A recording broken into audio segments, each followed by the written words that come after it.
Praise the lord. నిర్గమాకాండము 2వ అధ్యాయము. లేవి వంశస్థుడొకడు వెళ్లి లేవి కుమార్తెను వివాహం చేసుకునెను. ఆ స్త్రీ గర్భవతి అయి కుమారుని కని వాడు సుందరుడై ఉండుట చూసి 3 నెలలు వానిని దాచెను.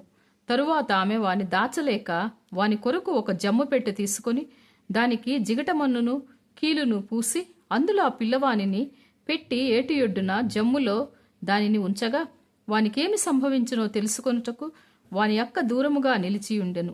ఫరో కుమార్తె స్నానము చేయుటకు ఏటికి వచ్చెను. ఆమె పనికత్తెలు ఏటి ఒడ్డున నడుచుచుండగా ఆమె నాచులోని ఆ పెట్టెను చూసి తన పనికత్తెను ఒకతిని పంపి దాన్ని తెప్పించి తెరిచి ఆ పిల్లవాన్ని చూసినప్పుడు ఆ పిల్లవాడు ఏడ్చుచుండగా చూసి వాని యందు కనికరించి వీడు హెబ్రీయుల పిల్లలలో ఒకడనెను. అప్పుడు వాని అక్క ఫరో కుమార్తెతో, నీ కొరకు ఈ పిల్లవాని పెంచుటకు నేను వెళ్లి హెబ్రీ స్త్రీలలో ఒక దాదీని పిలుచుకొని వత్తుననెను. అందుకు ఫరో కుమార్తె వెళ్ళుమని చెప్పగా ఆ చిన్నది వెళ్లి ఆ బిడ్డ తల్లిని పిలుచుకొని వచ్చెను.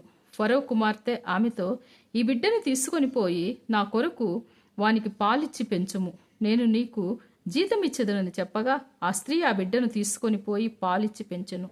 ఆ బిడ్డ పెద్దవాడైన తరువాత ఆమె ఫరో కుమార్తె యొద్దకు అతన్ని తీసుకొని వచ్చెను. అతడు ఆమెకు కుమారుడాయెను. ఆమె నీటిలో నుండి ఇతన్ని తీసి తినని చెప్పి అతనికి మోషే అను పేరు పెట్టెను. ఆ దినములలో మోషే పెద్దవాడై తన జనుల యొద్దకు పోయి వారి భారములను చూసెను.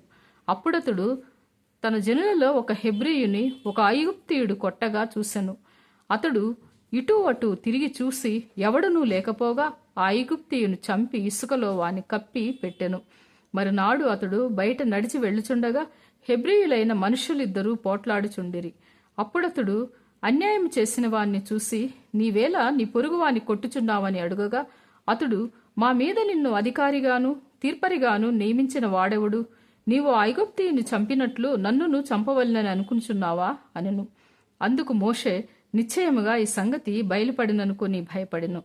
ఫరో ఆ సంగతి విని మోషేను చంప చూసెను గాని మోషే ఫరో ఎదుట నుండి పారిపోయి మిద్యాను దేశములో నిలిచిపోయి ఒక బావి యొద్ద కూర్చుండెను. మిద్యాని యాజకునికి 7 కుమార్తెలుండిరి. వారు వచ్చి తమ తండ్రి మందకు పెట్టుటకు నీళ్లు చేది తొట్లను నింపుచుండగా మందకాపుర్లు వచ్చి వారిని తోలివేసిరి. అప్పుడు మోషే లేచి వారికి సహాయం చేసి మందకు నీళ్లు పెట్టెను. వారు తమ తండ్రి అయిన రగూయేలు నొద్దకు వచ్చినప్పుడు అతడు, నేడు మీరింతగా తొందరగా ఎట్లు వచ్చితిరనెను. అందుకు వారు, ఐగుప్తీయుడొకడు మందకాపుర్ల చేతిలో నుండి మమ్మను తప్పించి వడిగా నీళ్లు చేది మన మందకు పెట్టిననగా అతడు తన కుమార్తెలతో, అతడెక్కడా? ఆ మనుష్యుని ఎలా విడిచి వచ్చితిరి? భోజనమునకు అతన్ని పిలుచుకొని రండెనెను. మోషే ఆ మనుష్యునితో నివసించుటకు సమ్మతించెను. అతడు తన కుమార్తె అయిన సిపోరాను మోషేకిచ్చెను. ఆమె ఒక కుమారుని కనినప్పుడు మోషే, నేను అన్యదేశములో పరదేశినై ఉంటిననుకొని వానికి గెర్షోము అను పేరు పెట్టెను. అలాగున అనేక దినములు జరిగిన మీదట ఐగుప్తురాజు చనిపోయెను. ఇశ్రాయేలీలు తాము చేయుచున్న వెట్టి పనులను బట్టి నిట్టూర్పులు విడుచుచు మొర్రపెట్టుచుండగా తమ వెట్టి పనులను బట్టి వారు పెట్టిన మొర దేవుని యొద్దకు చేరెను. కాగా దేవుడు వారి మూలుగును విని అబ్రహాము, ఇస్సాకు, యాకోబులతో తాను చేసిన నిబంధనను జ్ఞాపకం చేసుకునెను. దేవుడు ఇశ్రాయేలీలను చూసెను. దేవుడు వారి యందు లక్ష్యముంచెను. May God bless you.